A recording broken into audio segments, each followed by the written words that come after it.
कृष्णात् परं किमपि तत्त्वमहं न जाने।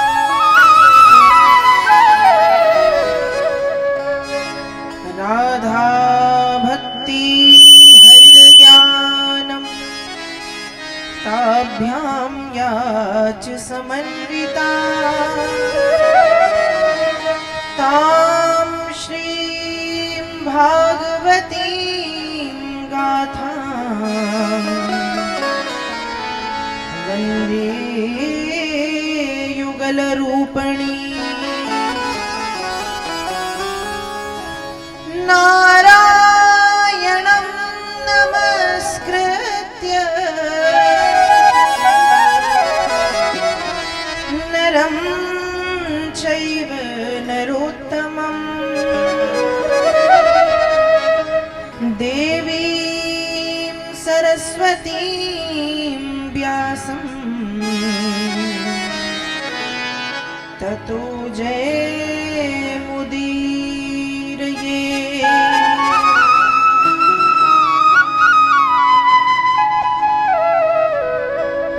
जय जय श्री राधा रमण, जय जय नवल किशोर, जय गोपी चित चोर प्रभु, जय जय माखन चोर। राम कथा के रसिक तुम, भक्ति राशि मति धीर, गादी अपनी लीजिए प्रभु तेज पुंज महावीर। आइए हनुमंत जी विराजिए, बोलिए श्री हनुमान जी महाराज की जय। श्री वृंदावन बिहारी लाल की जय, राधा रानी सरकार की जय, खाटू नरेश की जय, जगदम्बा मैया की जय, नर्मदा मैया की जय, श्रीमद् भागवत महापुराण की जय, शुकदेव जी महाराज की जय, सब संतों की जय, भारत भूमि की जय।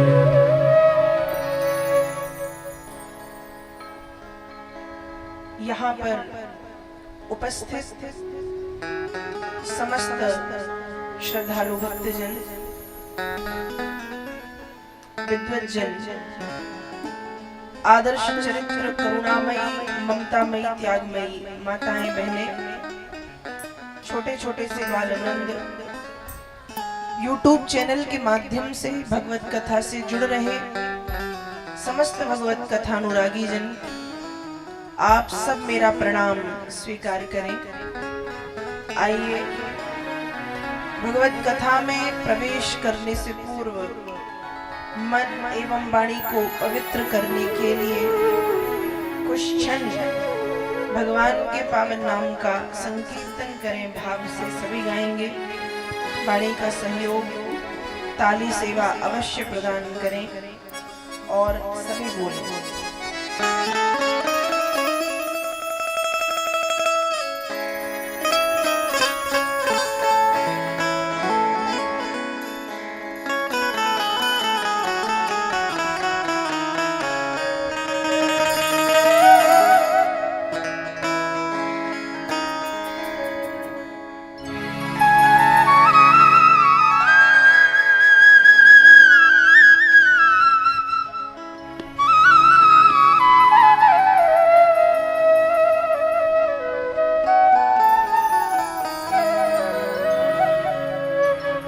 जय राधा माधव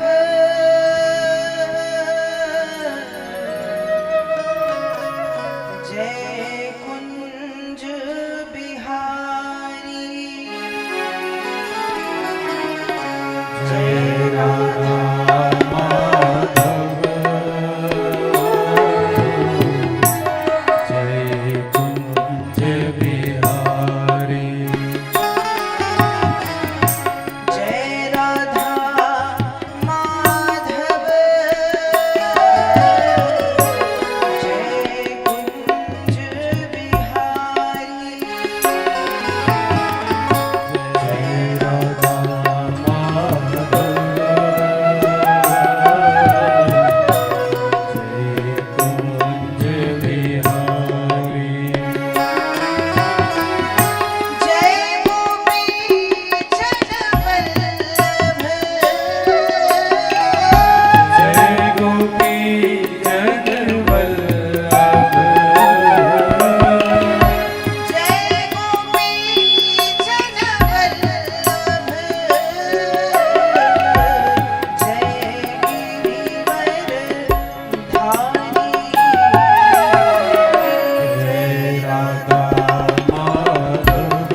जय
राधा रानी सरकार की जय।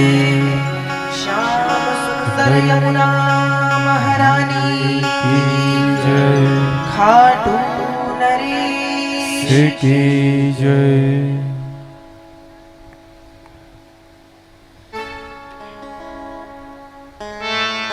बड़े सौभाग्य का विषय है।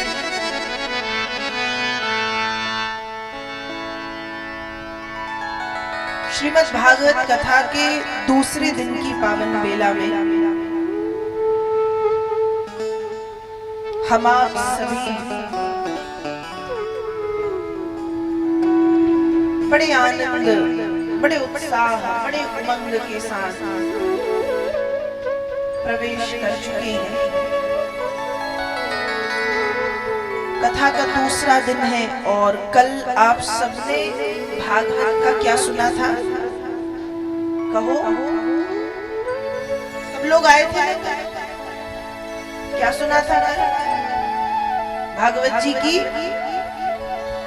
महिमा। क्या सुनी थी? महिमा, महात्मा।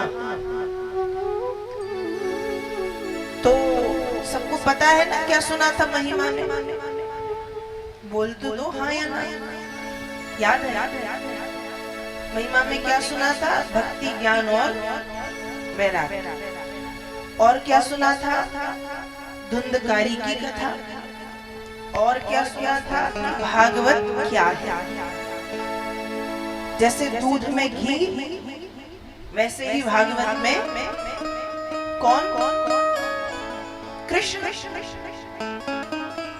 जैसे दूध में से घी को निकालने के लिए एक विधि अपनानी पड़ती है, एक मशीन, यंत्र का सहारा लेना पड़ता है, वैसे ही भागवत जी में से कृष्ण को निकालने के लिए भक्ति का आश्रय लेना पड़ता है।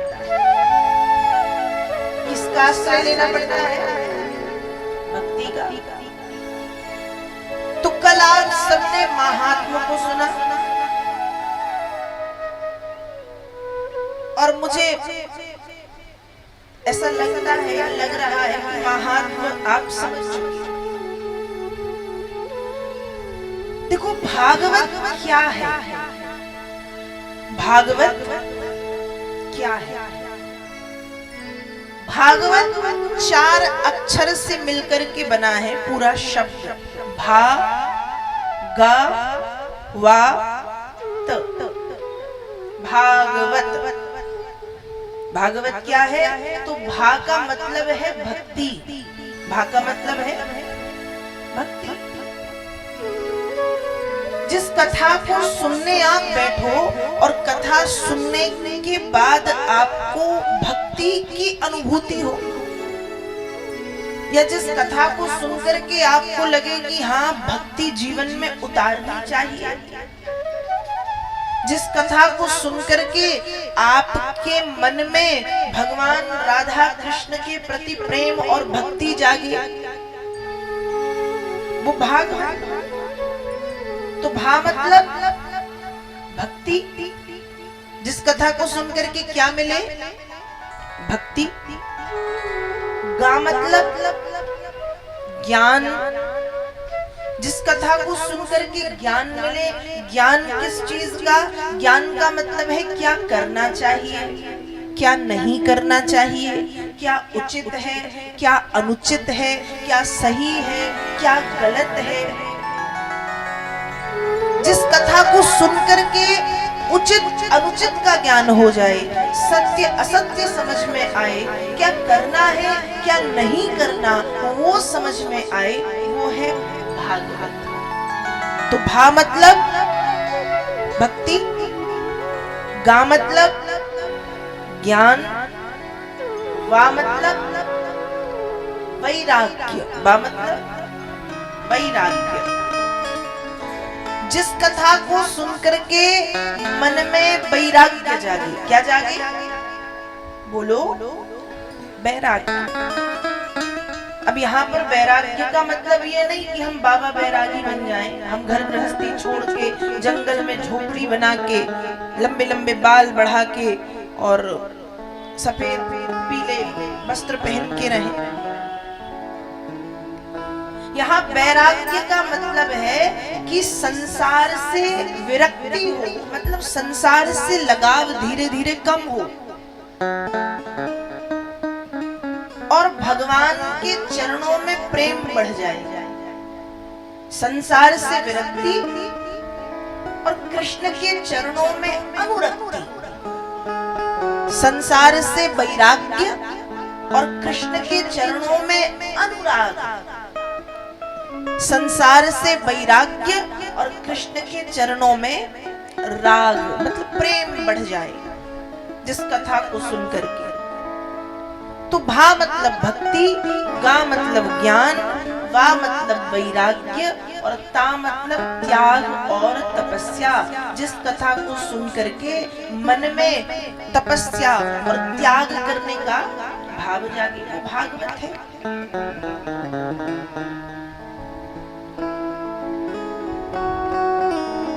जो व्यक्ति भी भागवत की कथा सुनेगा 7 दिन और बहुत मन लगा के सुन ले, बहुत ध्यान पूर्वक सुन ले, बिल्कुल डूब के सुन ले,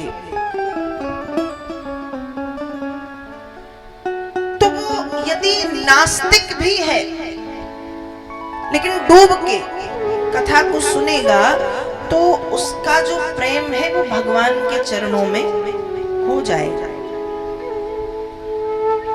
अब कई लोग आते हैं कि अरे हम तो खूब कथा सुनते, हमको तो कुछ नहीं होता, तो फिर वो कथा नहीं सुनते, क्योंकि जो कथा सुनेगा वो डूब जाएगा, जो कथा सुनेगा वो डूब जाएगा।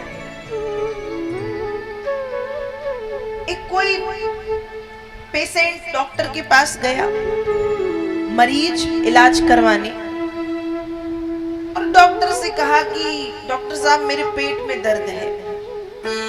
डॉक्टर ने दवा लिख दी, दवा ले लेना। मरीज ने कहा ठीक है। 6-7 घंटे बाद या शाम को फिर डॉक्टर के पास पहुंचा। डॉक्टर साहब दवाई ले ली थी मैंने, लेकिन आराम नहीं लगा। डॉक्टर ने कहा दवाई ले ली थी मतलब खाई थी या नहीं? अरे महाराज आपने बोला था ले लेना, खाने थोड़ी बोला था, तो मैंने ले ली और रख ली। आप बोलते खा लेना तो मैं खा लेता।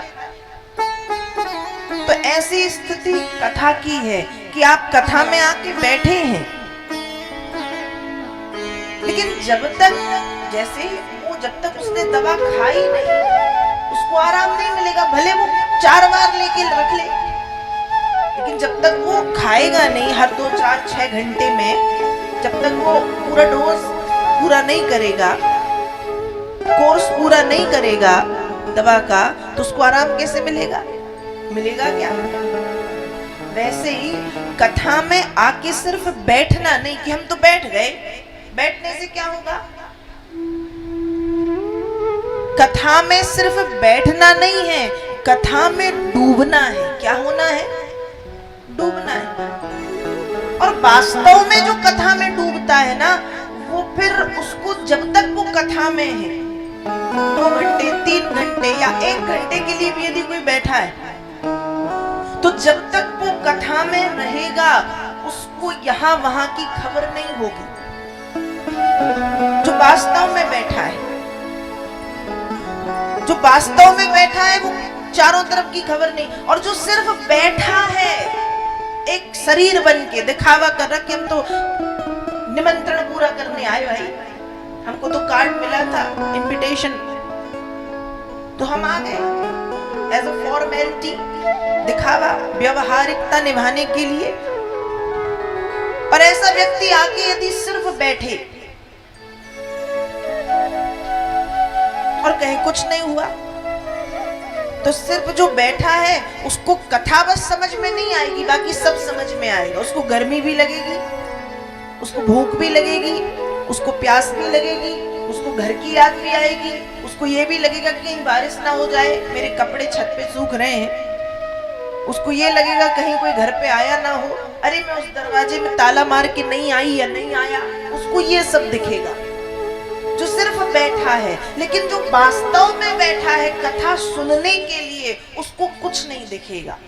उसको वो 2, 2.5, 3 घंटे सिर्फ कथा दिखेगी, उसको सिर्फ बिहारी दिखेंगे, उसको सिर्फ राधा रानी दिखेंगी, उसको सिर्फ भगवत भक्ति दिखेगी। जो वास्तव में बैठ जाएगा उसको। तो मैं ये सब इतना इसलिए आपको बोल रही हूँ कि जब आप यहाँ पर 3 घंटे बैठेंगे तो सिर्फ बैठो मत, सिर्फ बैठो मत व्यवहारिकता निभाने के लिए। बैठो क्यों? वास्तव में बैठो कि हमको कथा सुननी है, और जो वास्तव में बैठेगा उसी को कथा समझ आएगी, नहीं तो ऊपर से जाएगी। हम बैठे हैं पर कोई पूछ ले कथा के एकदम विराम में कि क्या सुना, पता नहीं क्या सुना, समझ नहीं आया। क्यों नहीं आया? कोई दूसरी भाषा में कथा हो रही थी, समझ में नहीं आई। नहीं तो क्यों समझ में नहीं आई? इसलिए समझ में नहीं आई क्योंकि हमने वहां मन ही नहीं लगाया, तो यहां से निकलती गई। तो जब कथा में बैठना है तो अपना पूरा 100% हमको कथा में ही देना है। भले 1 दिन सुने आप, भले 1 घंटे सुने आप, भले 30 मिनट सुने, भले 15 मिनट सुने, लेकिन जब सुने तो ऐसे ही सुने कि सब भूल जाएं। जब सुने तो ऐसे ही सुने कि सब भूल जाएं, तभी तो कुछ मिलेगा कथा में। लोग कथा क्यों सुनते हैं? आप पढ़ लो ना, घर में पुस्तक लाके पढ़ लो, पर सुनते क्यों है? कि हमको कुछ मिलेगा, हमको कुछ मिलेगा।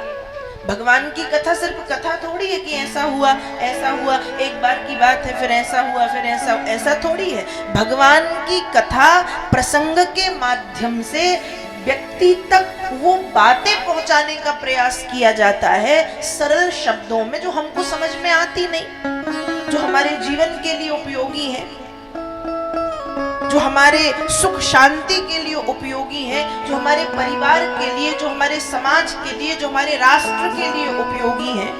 वो बातें भगवान की कथा के माध्यम से आप तक पहुंचाई जाती है। तो आज कथा का दूसरा दिन, हम कथा में प्रवेश कर चुके हैं। देखो, भागवत की कथा सुनने के नियम है कुछ। भागवत की कथा सुनने के नियम है। सभी लोग सभी नियम पालन नहीं कर पाते, लेकिन कोशिश ये करनी चाहिए कि जो कथा यजमान बनकर के बैठे हैं उनको इन नियमों का पालन करना चाहिए, और जो श्रोता बनकर के भी कथा में आए हैं उनको भी इन नियमों का पालन करना चाहिए। नियम क्या है? कहा कथा का पहला नियम, वो तो आप लोग मुझे लग रहा है कि अच्छी तरह से निभा रहे हैं। कथा का पहला नियम कहता है कि कथा प्रारंभ होने के पहले आ जाओ। वक्ता के पहले श्रोता को आ जाना चाहिए।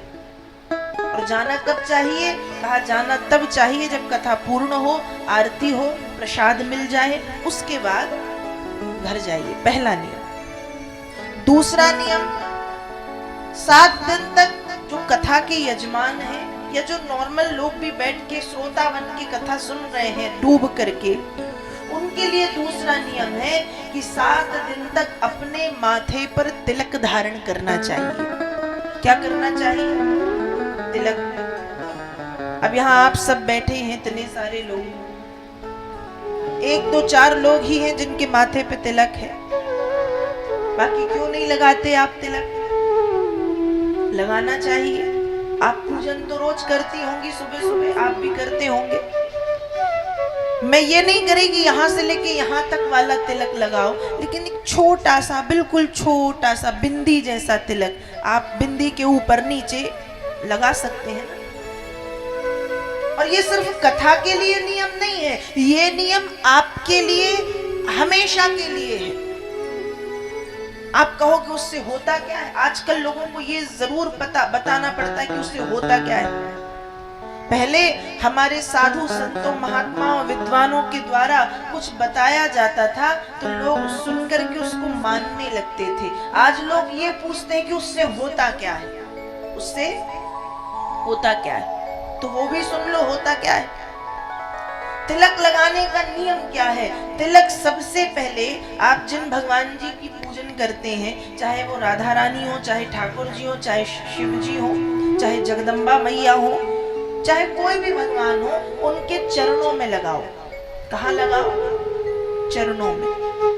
और फिर उस भाव से उस तिलक को अपने माथे पर लगाओ कि आपकी कृपा मेरे ऊपर बनी रहे और हर प्रकार के संकटों से आपकी कृपा मुझे बचाए। इस भाव से उस तिलक को हमको अपने माथे पे लगाना चाहिए। ध्यान रखिएगा, तिलक लगा करके जो व्यक्ति घर से निकलेगा, तिलक लगा करके जो व्यक्ति घर से निकलेगा, इस भाव से उसके साथ यदि कोई घटना दुर्घटना होनी है तो प्रभु की कृपा से या तो वो टल जाएगी या छोटे में निकल जाएगी। जहां पर पैर टूटना था वहां एक छोटी सी खरोंच आएगी। मान के देखिएगा, ये चीजें बहुत असर करती हैं, इसलिए तिलक लगाया करे। और लगाना कैसे? विधान वही है कि पहले उनके चरणों में और फिर उन्हीं के चरणों का अपने माथे पे ऐसे तिलक लगाइए। छोटा सा, जो बड़ा लगाना चाहे वो बड़ा लगाए, क्या बुराई है, और जो छोटा लगाना चाहे वो छोटा लगाए, पर लगाइए, तिलक लगाइए। तो ये नियम है। और जो कथा सुनने बैठे उनके लिए तो फिर ये नियम ही है कि जो कथा सुनने बैठे वो तिलक लगाए। यहाँ व्यवस्था नहीं है, आप अपने घर से लगा के आओ छोटा छोटा तिलक। सुबह जब पूजन करो तो लगा लो, वो तो शाम तक लगा रहता, हल्का हल्का दिखता ही रहता है। तो तिलक लगाइए। दूसरा नियम। तीसरा नियम, 7 दिन तक क्रोध नहीं करना चाहिए। क्या नहीं करना चाहिए? क्रोध।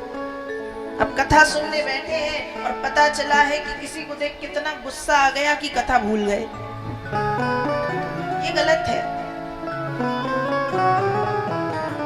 क्रोध आना भी जरूरी है, हम मनुष्य के जीवन में है तो क्रोध तो आता ही है, आएगा ही, स्वाभाविक है। लेकिन जब हम कथा में बैठे हो तो कोशिश ये हो कि उन 7 दिनों और खासकर उन 3 घंटे में व्यक्ति को क्रोध से बचना चाहिए। किससे बचना चाहिए? क्रोध से। चौथा नियम, जब आप कथा में बैठे तो गप्पे ना करें। माताएं खासकर ये करती हैं।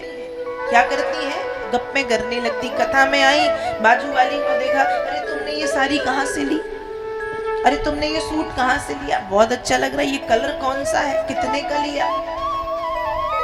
तो ये बातें कथा में अच्छी नहीं लगती। तो जब आप कथा में बैठो तो क्या करो? क्या? मौन। मौन का मतलब ये नहीं कि जब कीर्तन हो तब भी ना बोले। मौन का मतलब ये है कि आप कथा सुनो और मन में अपने गुरु मंत्र का जाप करो। किसका जाप करो? ऐसी कथा सुनने से आपको 2 गुना, 3 गुना, 4 गुना और 10 गुना ज्यादा फल मिलेगा। भागवत में लिखा है कि एक तो आप कानों से क्या कर रहे हो? कथा सुन रहे हो। कथा कैसी? तब कथामृतम तप्त जीवनम। कथामृत, कानों से कथा और मन में गुरु मंत्र। और जिसने गुरु मंत्र ना लिया हो वो 12 मंत्र को जपे। 12 मंत्र मतलब ओम नमो भगवते वासुदेवाय। अब जिसको ये भी कठिन लगे तो वो राधे राधे राधे राधे जपे, सीताराम सीताराम जपे। तो जो जिसकी भावना है वो उस मंत्र का जाप करता रहे कथा के दौरान। फिर नियम कहता है कि जो कथा के यजमान हैं, जो कथा में मुख्य यजमान बन के बैठे हैं, उनको 7 दिन तक भूमि शयन करना चाहिए। आज तो ये नियम नहीं हो पाता क्योंकि लोग धरती में बैठ नहीं पाते, सोने का तो छोड़ो, बीमारियां रोग लगे हुए हैं। पर नियम यही है कि जो कथा सुनने बैठे हैं उनको 7 दिन तक कुशा के आसन पे सोना चाहिए। कुशा उपलब्ध नहीं है, कंबल बिछा के सोएं, वो उपलब्ध नहीं है, बिस्तर पे सोएं, ये नियम है। पर आजकल लोग ये नहीं मानते। मानने वाले मानते भी हैं, ऐसा नहीं है, मानने वाले मानते हैं, लेकिन ये आपकी स्वेच्छा पे है। फिर एक नियम कहता है कि 7 दिन तक व्रत करना चाहिए। क्या करना चाहिए? व्रत। अब यहां पर व्रत का मतलब ये नहीं है कि रोटी छोड़ के सब खाना है। आजकल लोग यही तो करते हैं, रोटी नहीं खाएंगे, चावल नहीं खाएंगे, बाकी सब खाएंगे। साबूदाने खाएंगे, सिंघाड़े के आटे का हलवा खाएंगे, कुट्टू के आटे की पूरियां खाएंगे,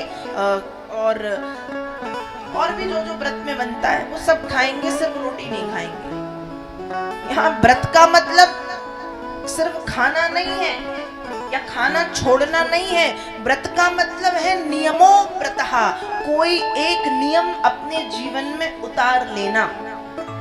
व्रत मतलब नियम। नियम मतलब कि हम 7 दिन तक क्रोध नहीं करेंगे, हम 7 दिन तक सत्य बोलेंगे, हम 7 दिन तक ज्यादा से ज्यादा मौन रहेंगे, हम 7 दिन तक इतने 1000 माला का जाप कर लेंगे, हम 7 दिन तक ये करेंगे। मतलब अच्छे काम, और किसी एक नियम को लेना, वो है व्रत। और दूसरा ये खाने पीने की बात जो है, उसमें भी कहा गया कि या तो व्रत करो आप, मतलब भूखे रहो, जिनसे नहीं होता वो एक समय फलाहार, एक समय भोजन करें। और जो ऐसे भी नहीं कर सकते, बिल्कुल छूट दे दी गई कि आप दोनों समय भोजन करें। लेकिन भोजन कैसा हो? भोजन कैसा हो? सात्विकी। कैसा हो? सात्विकी। और थोड़ा सा कम। 4 रोटी खाने वाले 2, और 2 रोटी खाने वाले ना 2 ही। फिर मन भी तो लगना चाहिए ना। 4 रोटी खाने वाले 2 और 2 खाने वाले 2 ही। सिर्फ भोजन कम इसलिए कि जब आप 3 घंटे यहाँ पर बैठे हो तो नींद ना आए। हम भोजन ज्यादा कर लेते हैं तो फिर क्या होता है? आलस। ऐसा लगता है 1 घंटे के लिए बिस्तर मिल जाता तो हम सो जाते। लेकिन जब कम भोजन करेंगे तो नींद भी नहीं आएगी, आलस भी नहीं आएगा।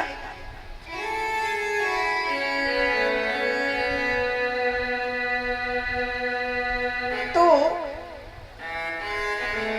लगा तो नहीं? लगा थोड़ा सा।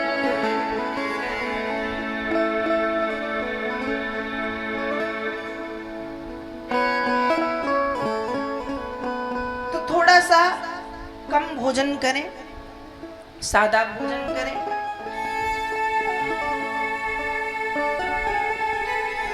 सात्विकी भोजन करें। ये नियम है। कथा सुनने वाले के, कथा कहने वाले के भी नियम है। कथा कहने वाले के लिए कहा गया है विरक्तो वैष्णवो विप्रो। विरक्त होना चाहिए। विरक्त मतलब वैरागी। यहाँ बैरागी का मतलब मैंने यह, एक तो बैरागी होते हैं जो सब छोड़ दें, लेकिन आजकल तो देखा जाए तो अच्छे साधु संत भी बैरागी नहीं है, सब तो किसी ने नहीं छोड़ा। तो बैरागी का मतलब मुझे ऐसा लगता है कि कम से कम चीजों में जीवन यापन करते हुए जिसका प्रेम भगवान के चरणों में ज्यादा हो, वो विरक्त है। जिसका प्रेम भगवान के चरणों में ज्यादा हो वो विरक्त है। विरक्तो वैष्णवो, वैष्णव होना चाहिए। वैष्णव मतलब भगवान का भक्त। विप्रो ब्राह्मण होना चाहिए, ब्राह्मण होना चाहिए। और कथा कहने में कुशल होना चाहिए, प्रवीण होना चाहिए। कथा को समझाने में प्रवीण और कुशल होना चाहिए। ऐसा वक्ता होना चाहिए। वक्ता के लिए भी ऐसे ही नियम है। ये भागवत के महात्म्य के अंतर्गत श्रोता और वक्ता के कुछ नियम बताए गए हैं। अब बारी आती है कि भागवत की कथा में खर्च कितना आता है। भागवत की कथा में खर्च कितना आता है? खर्च तो आता है, पर कितना आता है तो ये अपने सामर्थ्य के अनुसार आता है। वेद व्यास जी ने महात्मा में स्पष्ट लिखा है कि जितना खर्च एक बिटिया के विवाह करने में आता है, जितना खर्च एक बिटिया के विवाह को करने में आता है, उतना ही खर्च भागवत की कथा को सुनने में आता है। अब बेटी का विवाह लोग अपने सामर्थ्य से करते हैं ना। किसी की बिटिया का विवाह 1 लाख में, किसी की 2 लाख में, किसी का 5 लाख में भी हो जाता है, किसी का 10 लाख में, 15 लाख में, और फिर तो 100 करोड़, 700 करोड़ और हजार करोड़ भी लोग खर्च करते हैं विवाह में। उनके पास जैसा सामर्थ्य वैसे करते हैं। तो जितना खर्च बेटी के विवाह में है उतना ही खर्च श्रीमद् भागवत की कथा को सुनने में आता है। ऐसा नहीं है कि कथा ऐसे ही हो जाती है, खर्च आता है। ये सब पंडाल, साउंड, जो आए हैं उनकी व्यवस्था, उनके भोजन की व्यवस्था, फिर आज आधुनिक समय है, आधुनिक समय के साथ नहीं चलेंगे तो फिर उसमें भी लोग कहेंगे अरे ऐसी कथा। तो वो सब देखते हुए तो जितना खर्च एक पिता सामर्थ्यानुसार अपनी बेटी के विवाह में करता है उतना ही खर्च श्रीमद् भागवत की कथा को सुनने में आता है। ये महात्म्य में वेद व्यास जी वर्णन करते हैं। तो ये कथा सुनने के या कथा जो सुन रहा है, कथा जो सुना रहे हैं, उनके लिए कुछ नियम है महात्म्य के अंतर्गत। आगे श्रीमद् भागवत के प्रथम स्कंद के प्रथम अध्याय के पहले श्लोक में श्री सौनकादिक ऋषियों को सूत जी महाराज भगवान के रूप को बताते हैं। जन्माद्यस्य यतोऽन्वयादितरतस् चार्थे सुविज्ञास्वरा तेने ब्रह्मरदाय आदिकवये मुह्यन्ति यत्सूरया तेजो वारिमृदां यथा विनिमयो यत्र शर्गो मृषा धाम्ना स्वेन सदा निरस्तकुहकं सत्यं परं धीमहि।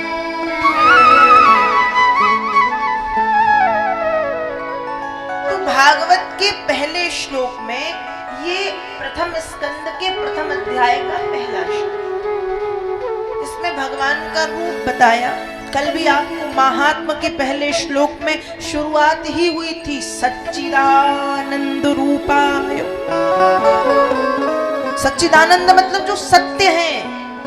कैसे है? सत्य। और यहाँ प्रथम स्कंद के पहले श्लोक में भी कहा गया सत्यम परम धीमहि, जो कैसे हैं? जो परम सत्य हैं, उनकी मैं वंदना करता हूँ। देखिए, इसलिए व्यक्ति के जीवन में सत्य का होना बहुत जरूरी है। व्यक्ति के जीवन में सत्य का होना बहुत जरूरी है। मैंने कल भी कहा था कि सत्य बोलो, लेकिन सत्य भी कैसा बोलो? मीठा बोलो, कड़वा नहीं। हमने सुना है बचपन से सत्य कड़वा होता है। सत्य कड़वा नहीं होता, उसको कड़वा हम अपनी वाणी से गलत तरीके से बोल के बनाते हैं। शास्त्र कहते हैं सत्यम ब्रूयात् प्रियम ब्रूयात्, सत्य बोलो, पर सत्य कैसा? कहा प्रिय हो, मीठा हो, सुनने में प्रिय हो, मीठा हो, ऐसा सत्य। ऐसा ना बोलो कि सुन के सामने वाले को अटैक आ जाए, ऐसा सत्य किसी काम का नहीं। तो सत्य कैसा? मीठा। तो यहाँ पर भी भगवान को परम सत्य कहा गया है और भगवान की वंदना की गई है। दूसरे श्लोक में धर्म को परिभाषित किया गया कि धर्म क्या है। वेद व्यास जी लिख रहे, धर्मा प्रोज्झित कैतवोत्र परमो निर्मत्सराणाम सताम वेद्यम वास्तवमत्र वस्तु शिवदम तापत्रयोन्मूलनम। श्रीमद्भागवते महामुनिकृते किं वा परेश्वरैः सद्योरद्यवरुध्यते त्रिकृतिभिः शुश्रूषुस्तत्क्षणात्। दूसरे श्लोक में धर्म की परिभाषा बताएगी कि धर्म क्या है। आपसे यदि पूछूं मैं कि धर्म क्या है, आप क्या कहोगे? आजकल लोगों ने पूजा पाठ करने को धर्म मान लिया। हम तो बड़े धर्मवान हैं। क्या करते हो? कहा हम 1 लोटा जल चढ़ाते हैं भगवान शंकर को। हम तो बड़े धर्मवान हैं, क्या करते हो? हम मंदिर जाते हैं। हम तो बड़े धर्मवान हैं, क्या करते हो? हम 2 घंटा पूजा करते हैं। हम तो बड़े धर्मवान हैं, क्या करते हो? हम इतने इतने जमाने भर के पाठ पढ़ते हैं। ये जो सब है ये धर्म नहीं है, ये कर्मकांड है। क्या है? कर्मकांड। धर्म क्या है? धर्म क्या है? धारयतीति धर्मः, जिसको जीवन में धारण किया जा सके वही धर्म है। जिसको जीवन में उतारा जा सके, जैसे सत्य बोलना धर्म है, माता पिता की सेवा करना धर्म है, गुरुजनों की सेवा करना धर्म है। संसार में या आसपास जितने भी एकदम कहना चाहिए वंचित पीड़ित लोग हैं उनकी सेवा करना धर्म है। पशु पक्षी जानवरों की सेवा करना धर्म है। गुरुजनों की आज्ञा, संतों की आज्ञा का पालन करना धर्म है। ये धर्म है। और रामचरितमानस में देखा जाए तो गोस्वामी जी ने सबके धर्म अलग बताए। माता धर्म, पिता का धर्म, पत्नी का धर्म, पति का धर्म, मित्र का धर्म, गुरु का धर्म, सबके अलग अलग धर्म। श्रीमद् भागवत में धर्म के 4 चरण बताए हैं। सत्य, तप, पवित्रता, दया, दान। कितने? 4। सत्य बोलना, तप तपस्या करना, पवित्रता रखना, दया और दान। अन्य ग्रंथों में बौद्ध और जैन दर्शन में धर्म के 10 लक्षण बताए गए। पर यदि ये सब देखें तो फिर धर्म है क्या? तो वेदव्यास जी लिख रहे हैं कि धर्मा प्रोज्झित। ये धर्म की जो परिभाषा है ना, ये बड़ी उज्झित, उलझी हुई है। कैसी है? उलझी। और सामान्य शब्दों में यदि कहें तो व्यक्ति का कपट रहित व्यवहार ही उसका धर्म है। समझ में आया? नहीं आया? कपट रहित व्यवहार ही उसका धर्म है। मतलब जब किसी सामने वाले व्यक्ति को देख करके हमारे मन से जलन की भावना समाप्त हो जाए तो समझो कि आप धर्मात्मा हो गए। जैसे आज हम भले ही कितने बाहर से शरीफ बने रहें पर भीतर तो कपट है ना। हमारे यहाँ भले भगवान ने खूब दिया है, लेकिन हमारे इस पड़ोसी के घर में यदि कुछ अच्छा होता है तो हमको जलन हो, इसके घर में ऐसा क्यों? आपके बेटे के भले 90% आए हो पर पड़ोसी के बेटे के यदि 92 आ गए तो उसके 92 क्यों? ये कपट है। एक भाव ये भी हो सकता है ना कि प्रभु जैसा सुख उसके जीवन में आप दे रहे हो वैसा सुख सबके जीवन में दो। एक भाव ये भी, जलो मत, कपट मत लाओ। तो जिस दिन ये कपट वाली भावना, जिस दिन ये ईर्ष्या वाली, जलन वाली भावना हमारे मन से चली जाएगी, उस दिन समझना कि वास्तव में आप धर्मात्मा बन गए। और जब तक ये भावना है अभी कहीं कुछ कमी है। किसी को देख के खूब जलन हो रही है, किसी के बड़े घर को, किसी की गाड़ी को, किसी की उन्नति, किसी की तरक्की को देख के खूब जलन हो रही है, तो समझो कि अभी कहीं कोई कमी है। जलो मत, मेहनत कर लो। तो कपट रहित व्यवहार ही धर्म है। वेदव्यास जी लिख रहे हैं कि निर्मत्सराणाम सताम, जब व्यक्ति के जीवन से मात्सर्य भाव समाप्त हो जाए, उसका जीवन कपट से रहित हो जाए, जलन, ईर्ष्या ये सब चला जाए। लेकिन आज स्थिति कैसी है? आज स्थिति ऐसी है कि एक व्यक्ति अपने सामने वाले पड़ोसी से बहुत चिढ़ता है। उसने भगवान की तपस्या की, भगवान प्रकट हुए, बताओ क्या चाहिए? वो कहता है कि प्रभु मैं चाहता हूं कि मेरे पड़ोसी का बुरा हो जाए। भगवान बोले ये तो मैं नहीं कर सकता, कुछ और मांग लो। तो कहा ठीक है प्रभु, मैं जो मांगू आप मुझे दो। भगवान ने कहा ठीक दूंगा, लेकिन तुम्हारे पड़ोसी को 2 गुना करके दूंगा। उसका दिमाग भी कैसे चला, उसने कहा ठीक है। अब उसने भगवान से कहा कि प्रभु हमको एक अच्छी सी गाड़ी, लग्जरी आ जाए, उसको एक पड़ोसी को दो। प्रभु एक बड़ा सुंदर बंगला, उसका एक पड़ोसी को दो।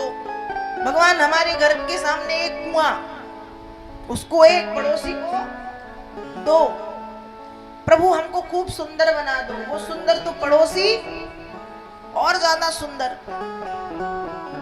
अब ऐसे करते करते कहा भगवान तो सब मान रहे हैं, भगवान का वरदान सफल है। मतलब अब कहता है कि प्रभु मुझको थोड़ा सा हार्ट अटैक आ जाए, मुझको थोड़ा सा हार्ट अटैक आ जाए। अब उसको थोड़ा सा और पड़ोसी को सीधे क्या, उसको इतना सा और पड़ोसी सीधे चला गया, डबल। ये खैर चुटकुला है, पर ऐसे ही भाव हम रखते हैं, और जिस दिन ये भाव हमारे जीवन से चला जाएगा उस दिन समझिए कि हमारे जीवन में धर्म आ गया। ये आपको समझाने के लिए कहा है, सब बोलना मत भगवान से।